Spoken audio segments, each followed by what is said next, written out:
শেখ হাসিনা বাংলাদেশের জনগণকে সরাসরি হত্যার নির্দেশ দিয়েছেন। আমাদের সেনাবাহিনীর প্রতি আক্রমণ করেন না। একটা কমন জিনিস আমি দেখতে পাচ্ছি।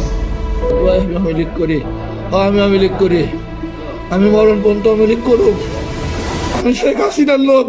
রাজপথে মাঠে প্রশাসনের চোখের সামনে তারা যেভাবে এনসিপির রাজনৈতিক কর্মকাণ্ড থামিয়ে দিয়েছে তাতে অনেকেই বলছেন আওয়ামী লীগ এখন আর নির্বাচনমুখী দল নয়, বরং ক্ষমতা ধরে রাখার একমাত্র বাসাত। শেখ হাসিনার একদলীয় শাসনের গণগোটা যেন আবারও ফিরে এসেছে গোপালগঞ্জের আকাশে বাতাসে। এই ঘটনায় আওয়ামী লীগ নেতারা সরাসরি জানিয়ে দিয়েছে, আমরা মুজিবের সৈনিক শেখ হাসিনার কর্মী।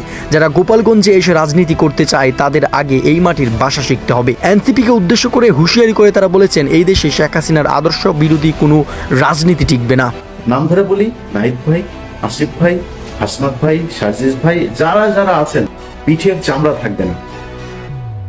যদি মনে করেন যে এই সরকার চলে যাবে আর বিএনপি আওয়ামী লীগ, বিএনপি বা জামাত ইসলাম আপনাদেরকে কোলে তুলে নিয়ে নাচবে, প্রশ্নে আসে না। আর আওয়ামী লীগ তো কত ভয়ঙ্কর হইতে হবে সেটা আপনাদেরকে বোঝানোর দরকার নাই, আপনারা জানেন।